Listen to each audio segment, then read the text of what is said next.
This is Stephanie Manley with Copycat.com. Today we're going to make Panda Express beef and broccoli. And you know, we can make this quicker than you can drive out to the Panda Express and order some. You are going to need cornstarch, cooking wine, chopped garlic, and chopped ginger. You're also going to need a piece of meat. Now I'm using flank steak right here. You can use sirloin.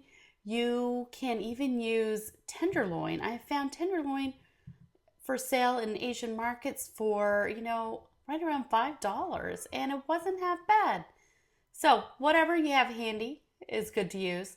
Now again, I'm using flank steak, and what I'm doing is I'm chopping it against the grain. Why am I doing this? Because it makes it really, really tender, and this is a great way to use an inexpensive cut of meat. So we're going to use, again, about a pound of this. Go ahead and chop it up in nice, thin little bite-sized strips. Who wants to use a knife, right? No, seriously, it cooks quickly this way. So finish chopping that up. And the next thing we're going to do is we're going to toss this in a bowl with the cooking wine and cornstarch. The cornstarch is going to help the sauce thicken up a little bit. And the cooking wine is just a nice little meat tenderizer. Yes, if you don't want to use cooking wine, well, you could use water or beef broth or chicken broth or something like that instead. But the cooking wine, it's really good. So go ahead and give this a quick little toss. And while this is marinating, we're going to go ahead and pre-cook our broccoli just a little bit.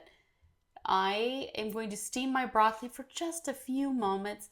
I'm not going to cook it all the way. I just want to make it turn nice and bright and green because nobody likes raw broccoli, not with beef and broccoli.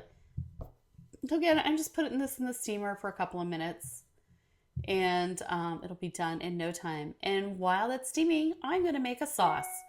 And in the sauce, I am going to use oyster sauce, some more of the cooking wine, some brown sugar soy sauce, and a little bit of water. Now, please go to my website for the exact ingredients and instructions. So, in a hot wok, I'm going to pour some hot wok oil. You know what? If you don't have any of this nice seasoned oil, you can use just canola oil. If you have a little bit of sesame oil, I would put a few drops of that in and let it go.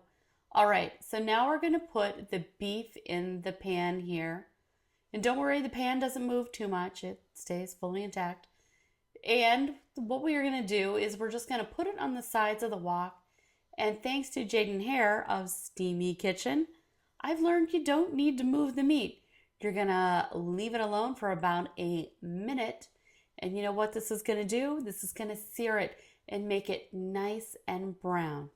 So you said, hey, Stephanie, you said to add in the garlic and ginger. We're going to add that in now. If we add it in any sooner, it is going to burn, and that's not going to be very tasty. So in goes the broccoli. We're going to give this a nice little stir, and then we're going to pour in the sauce that we made. That was the soy sauce, oyster sauce, water, and cooking wine. There you go. Stir that together and you have some great beef and broccoli. Please be sure to rate, comment, and subscribe so you can see what's cooking next.